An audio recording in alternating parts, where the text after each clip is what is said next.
एक, ताऊ जी हमें रेलगाड़ी ला दोगे, कहता हुआ एक 5 वर्षीय बालक बाबू रामजी दास की ओर दौड़ा। बाबू साहब ने दोनों बाहें फैलाकर कहा, हाँ बेटा ला देंगे। उनके इतना कहते कहते बालक उनके निकट आ गया। उन्होंने बालक को गोद में उठा लिया और उसका मुख चूमकर बोले, क्या करेगा रेलगाड़ी? बालक बोला, उसमें बैठकर बलि दूल जाएंगे, हम भी जाएंगे, चुन्नी को भी ले जाएंगे, बाबूजी को नहीं ले जाएंगे, हमें रेलगाड़ी नहीं ला देते। ताऊ जी तुम ला दोगे तो तुम्हें ले जाएंगे बाबू, और किसे ले जाएगा? बालक दम भर सोचकर बोला, बस और किसी को नहीं ले जाएंगे। पास ही बाबू रामजी दास की अर्धांगिनी बैठी थी। बाबू साहब ने उनकी ओर इशारा करके कहा, और अपनी ताई का नहीं ले जाएगा? बालक कुछ देर तक अपनी ताई की ओर देखता रहा। ताई जी उस समय कुछ चिढ़ी हुई सी बैठी थी।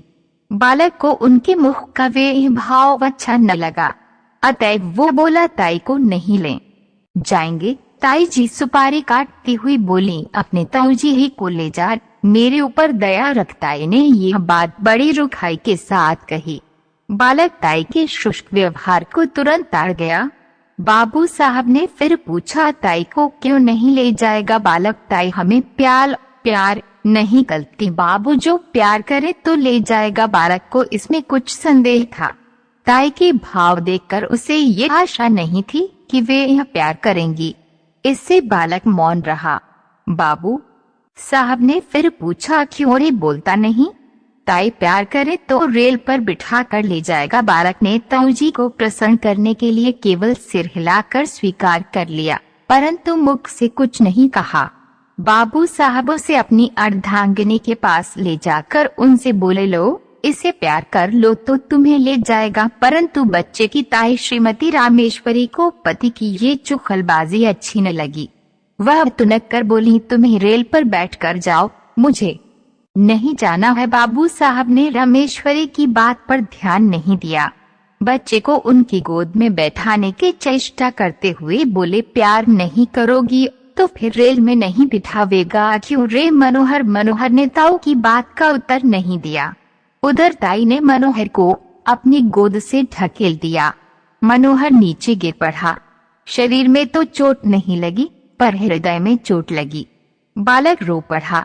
बाबू साहब ने बालक को गोद में उठा लिया, चुमकार पुचकार कर चुप किया और तत्पश्चात उसे कुछ पैसा तथा रेलगाड़ी ला देने का वचन देकर छोड़ दिया।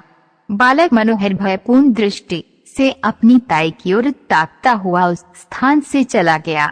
मनोहर के चले जाने पर बाबू रामजी दास रामेश्वरी से बोले, तुम्हारा ये कैसा व्यवहार है? बच्चे को ढकेल दिया। जो उसे चोट लग जाती तो रामेश्वरी मुंह मटका कर बोली, लग जाती तो अच्छा होता, क्यों मेरी खोपड़ी पर लादे देते थे? आप ही मेरे ऊपर डालते थे और आप ही अब ऐसी बातें करते हैं। बाबू साहब कुढ़कर बोले, इसी को खोपड़ी पर लादना कहते हैं रामेश्वरी, और किसे कहते हैं? तुम्हें तो अपने आगे और किसी का दुख सुख सूझता ही नहीं। न जाने कब तक ये कैसा होता है। तुम्हें उन बातों की कोई परवाह ही नहीं, अपनी चुहल से काम है। बाबू बच्चों की प्यारी प्यारी बातें सुनकर तो चाहे जैसा जी हो प्रसन्न हो जाता है, मगर तुम्हारा हृदय न जाने किस धातु का बना हुआ है। रामेश्वरी तुम्हारा हो जाता होगा और होने को होता है, मगर वैसा बच्चा भी तो हो। पराये धन से भी कहीं घर भरता है। बाबू साहब कुछ देर चुप रहकर बोले, यदि अपना सगा भतीजा भी पराया धन कहा जा सकता है तो फिर मैं नहीं समझता कि अपना धन किसे कहेंगे। रामेश्वरी कुछ उत्तेजित होकर बोली, बातें बनाना बहुत आसान है, तुम्हारा भतीजा है, तुम चाहे जो समझो, पर मुझे ये बातें अच्छी नहीं लगती। हमारे भाग ही फूटे है, नहीं तो ये दिन काहे को देखने पड़ते। तुम्हारा चलन तो दुनिया से निराला है। आदमी संतान के लिए न जाने क्या क्या करते हैं, पूजा पाठ करते हैं, व्रत रखते हैं, पर तुम्हें इन बातों से क्या काम? रात दिन भाई भतीजों में मगन रहते हो। बाबू साहब के मुख पर घृणा का भाव झलक आया। उन्होंने कहा, पूजा पाठ व्रत सब ढकोसला है। जो वस्तु भाग्य में नहीं वह पूजा पाठ से कभी प्राप्त नहीं हो सकती। मेरा तो ये अटल विश्वास है श्रीमती जी, कुछ रुआंसे स्वर में बोली। ऐसी विश्वास ने सब चौपट कर रखा है। ऐसे ही विश्वास पर सब बैठ जाएं तो काम कैसे चले। सब विश्वास पर ही न बैठे रहे।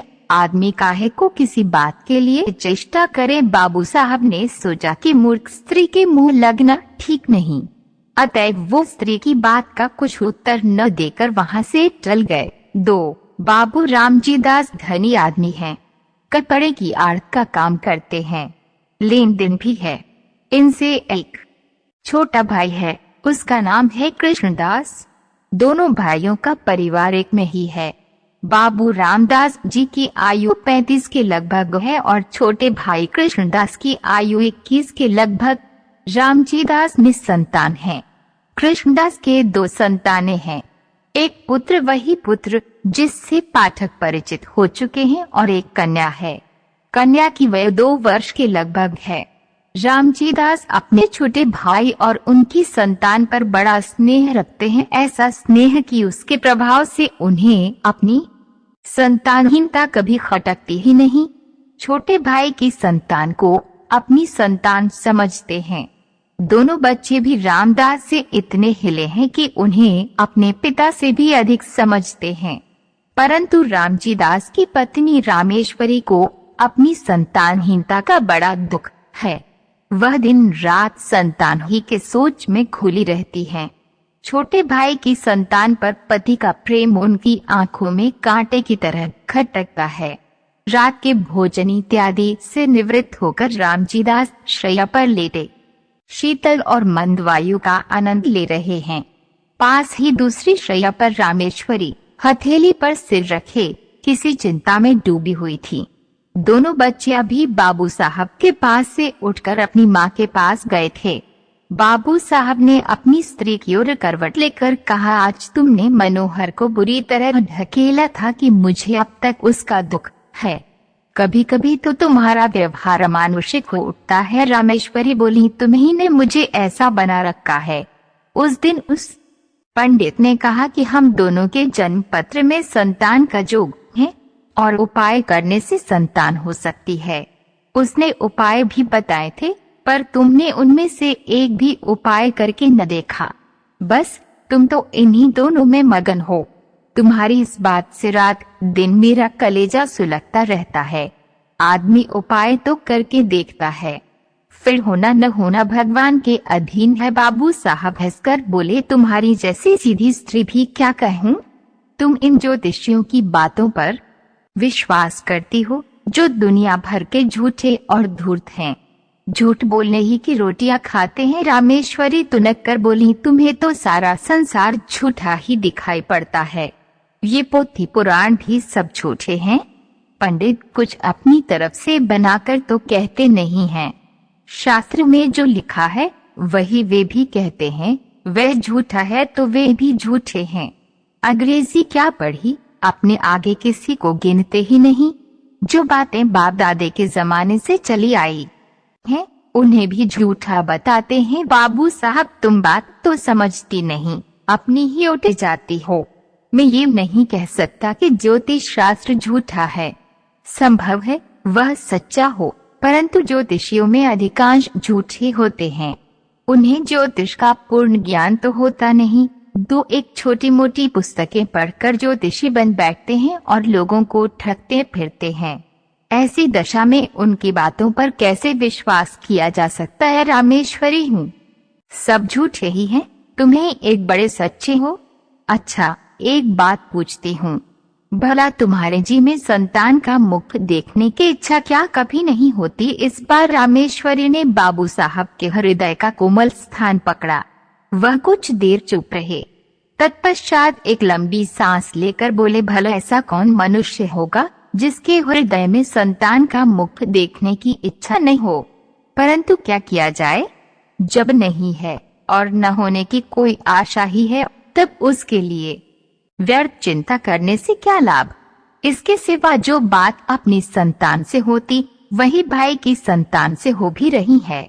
जितना स्नेह अपनी पर होता उतना ही इन पर भी है। जो आनंद उसकी बाल क्रीड़ा से आता वही इनकी क्रीड़ा से भी आ रहा है।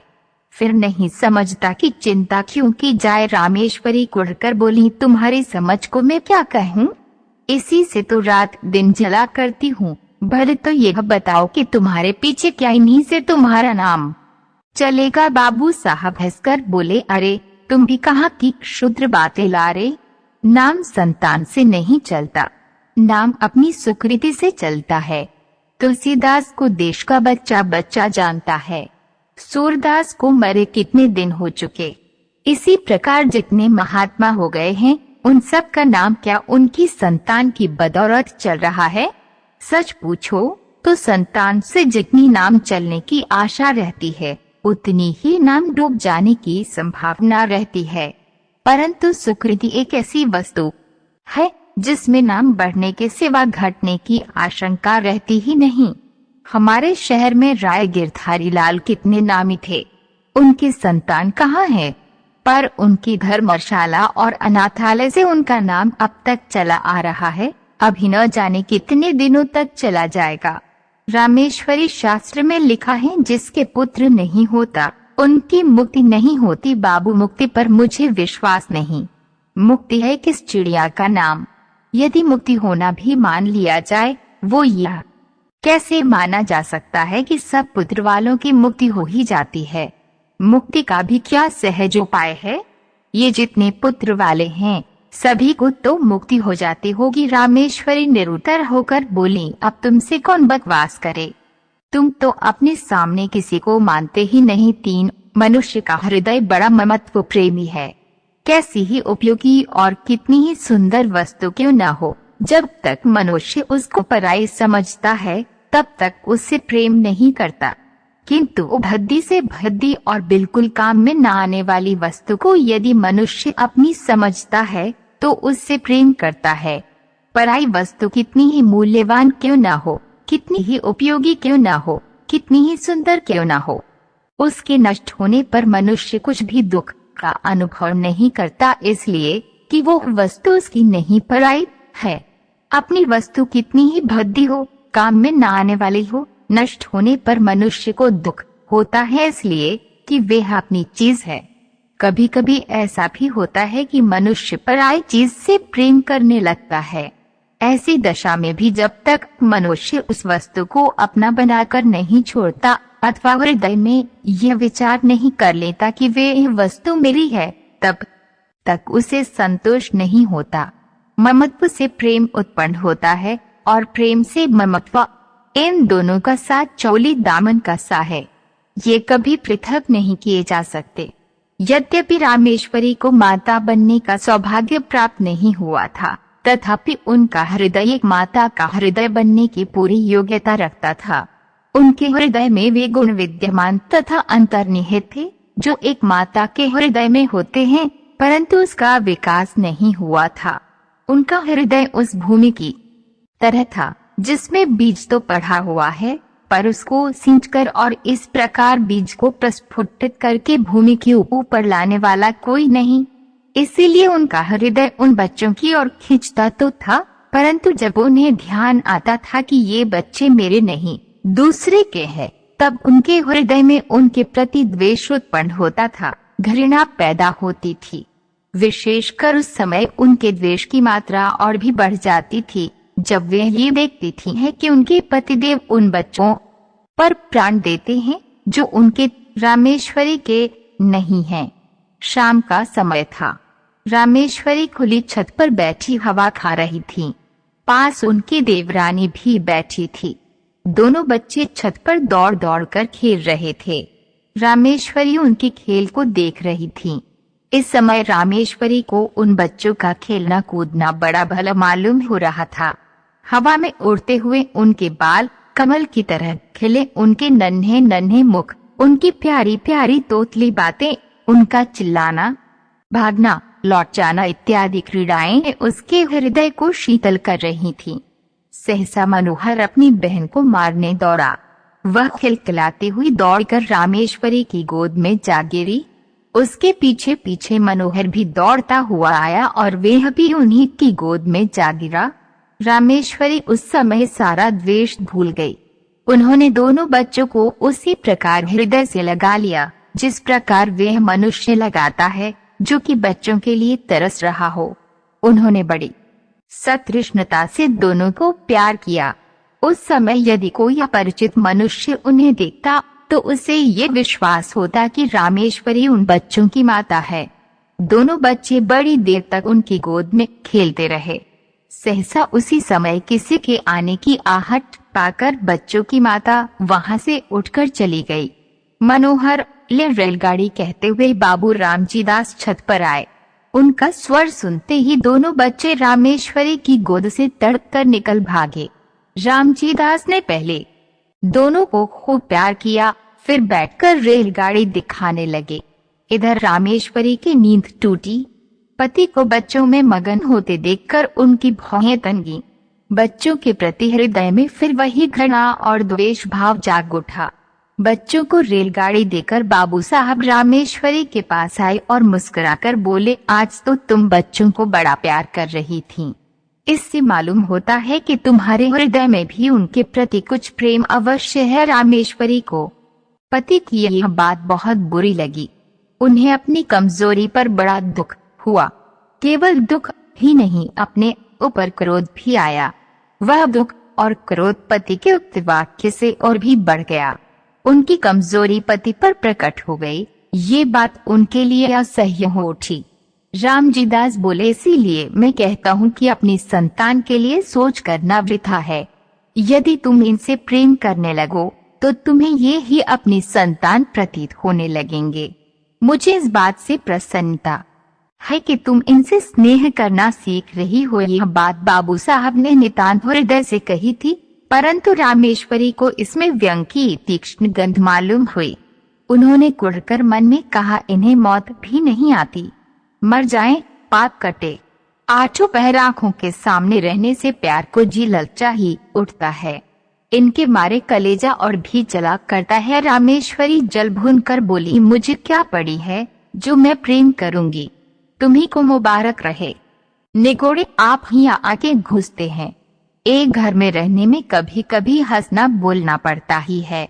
अभी परसों जरा यूं ही ढकेल दिया, उस पर तुमने सैकड़ों बातें सुनाई। संकट में प्राण है, नयो चैन नवो चैन। बाबू साहब को पत्नी के वाक्य सुनकर बड़ा क्रोध आया। उन्होंने कर्कश स्वर में कहा, न जाने कैसे हृदय की स्त्री है। अभी अच्छी खासी बैठी बच्चों से प्यार कर रही थी, मेरे आते ही गिरगिट की तरह रंग बदलने लगी। अपनी इच्छा से चाहे जो करे, पर मेरे कहने से बल्लियों उछलती है। न जाने मेरी बातों में कौन सा विष घुला रहता है। यदि मेरा कहना ही बुरा मालूम होता है तो न कहा करूँगा, पर इतना याद रखो कि अब कभी इनके विषय में निगोड़े से गोड़े इत्यादि अपशब्द निकाले तो अच्छा न होगा। तुमसे मुझे ये बच्चे कहीं अधिक प्यारे हैं। रामेश्वरी ने इसका कोई उत्तर न दिया। अपने क्षोभ तथा क्रोध को वे आंखों द्वारा निकालने लगी। जैसे बाबू रामजी दास का स्नेह दोनों बच्चों पर बढ़ता जाता था, वैसे ही वैसे रामेश्वरी के द्वेष और घृणा की मात्रा भी बढ़ती जाती थी। प्राय बच्चों के पीछे पति पत्नी में कहासुनी हो जाती थी और रामेश्वरी को पति के कटु वचन सुनने पड़ते थे। जब रामेश्वरी ने यह देखा कि बच्चों के कारण ही वे यह पति की नजर से गिरती जा रही हैं, तब उनके हृदय में बड़ा तूफान उठा। उन्होंने ये सोचा, पराए बच्चों के पीछे ये हम मुझसे प्रेम कम करते जाते हैं, हर समय बुरा भला कहा करते हैं। इनके लिए ये बच्चे ही सब कुछ हैं, मैं कुछ भी नहीं। दुनिया मरती जाती है पर दोनों को मौत नहीं। ये पैदा होते ही क्यों न मर गए, न ये होते न मुझे ये दिन देखने पड़ते। जिस दिन ये मरेंगे उस दिन घी के दे जलाऊंगी। इन्होंने ही मेरे घर का सत्यानाश कर रखा है। इसी प्रकार कुछ दिन व्यतीत हुए। एक दिन नियमानुसार रामेश्वरी छत पर अकेली बैठी हुई थी। उनके हृदय में अनेक प्रकार के विचार आ रहे थे। विचार और कुछ नहीं, अपने निज की संतान का अभाव, पति का भाई की संतान के प्रति अनुराग इत्यादि। कुछ देर बाद जब उनके विचार स्वयं उन्हीं को कष्टदायक प्रतीत होने लगे, तब वे अपना ध्यान दूसरी ओर लगाने के लिए टहलने लगी। वह टहल ही रही थी है कि मनोहर दौड़ता हुआ आया। मनोहर को देखकर उनकी भ्रिकुटी चढ़ गई और वह छत की चार दीवारी पर हाथ रखकर खड़ी होगी। संध्या का समय था। आकाश में रंग बिरंगी पतंगें उड़ रही थीं। मनोहर कुछ देर तक खड़ा पतंगों को देखता और सोचता रहा कि कोई पतंग कटकर उसकी छत पर गिरे, क्या आनंद आवे। देर तक गिरने की आशा करने के बाद दौड़कर रामेश्वरी के पास आया और उनकी टांगों में लिपटकर बोला, ताई हमें पतंग मंगा दो। रामेश्वरी ने झिड़कर कहा, चल हट, अपने ताऊ से मांग। जाकर मनोहर कुछ अप्रतिभ सा होकर फिर आकाश की ओर ताकने लगा। थोड़ी देर बाद उससे फिर रहा न गया। इस बार उसने बड़े लाड़ में आकर अत्यंत करुण स्वर में कहा, ताई मंगा दो, हम भी उड़ाएंगे। इस बार उसकी भोली प्रार्थना से रामेश्वरी का कलेजा कुछ पसीज गया। वह कुछ देर तक उसकी ओर स्थिर दृष्टि से देखती रही। फिर उन्होंने एक लंबी सांस लेकर मन ही मन कहा, यह मेरा पुत्र होता तो आज मुझसे बढ़कर भाग्यवान स्त्री संसार में दूसरी न होती। निगोड़ा मरा कितना सुंदर है और कैसी प्यारी प्यारी बातें करता है। यही जी चाहता है कि उठाकर छाती से लगा लें। यह सोचकर वे उसके सिर पर हाथ फेरने वाली थी है कि इतने में उन्हें मौन देकर बोला, तुम हमें पतंग नहीं मंगवा दोगी तो ताऊजी से कहकर तुम्हें पिटवाएंगे। यद्यपि बच्चे की इस भोली बात में भी मधुरता थी, तथापि रामेश्वरी का मुंह क्रोध के मारे लाल हो गया। वह उसे झिड़ककर बोली, जा कह दे अपने ताऊजी से, देखें वह मेरा क्या कर लेंगे। मनोहर भयभीत होकर उनके पास से हटाया और फिर सतृष्ण नेत्रों से आकाश में उड़ती हुई पतंगों को देखने लगा। इधर रामेश्वरी ने सोचा, यह सब ताऊजी के दुलार का फल है कि बालिश्त भर का लड़का मुझे धमकाता है। ईश्वर करे इस दुलार पर बिजली टूटे। उसी समय आकाश से एक पतंग कटकर उसे छत की ओर आई और रामेश्वरी के ऊपर से होती हुई छज्जे की ओर गई। छत के चारों ओर चार दीवारी थी। जहाँ रामेश्वरी खड़ी हुई थी, केवल वहाँ पर एक द्वार था जिससे छज्जे पर आ जा सकते थे। रामेश्वरी उस द्वार से सटी हुई खड़ी थी। मनोहर ने पतंग को छज्जे पर जाते देखा। पतंग पकड़ने के लिए वह दौड़कर छज्जे की ओर चला। रामेश्वरी खड़ी देखती रही। मनोहर उसके पास से होकर छज्जे पर चला गया और उससे 2 फीट की दूरी पर खड़ा होकर पतंग को देखने लगा।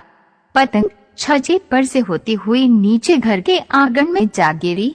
एक पैर छज्जे की मुंडेर पर रखकर मनोहर ने नीचे आंगन में झांका और पतंग को आंगन में गिरते देख वह प्रसन्नता के मारे फूला न समाया। वह नीचे जाने के लिए शीघ्रता से घूमा, परंतु घूमते समय मुंडेर पर से उसका पैर फिसल गया। वह नीचे की ओर चला। नीचे जाते जाते उसके दोनों हाथों में मुंडेर आ गई। वह उसे पकड़कर लटक गया और रामेश्वरी की ओर देखकर चिल्लाया, ताई। रामेश्वरी ने धड़कते हुए हृदय से इस घटना को देखा। उनके मन में आया कि अच्छा है, मरने तो सदा का पाप कट जाएगा। यही सोचकर वह एक क्षण रुकी। इधर मनोहर के हाथ मुड़ेर पर से फिसलने लगे।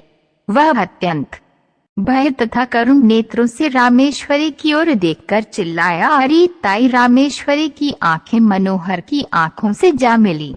मनोहर की वे करुण दृष्टि देखकर रामेश्वरी का कलेजा मुंह में आ गया। उन्होंने व्याकुल होकर मनोहर को पकड़ने के लिए अपना हाथ बढ़ाया।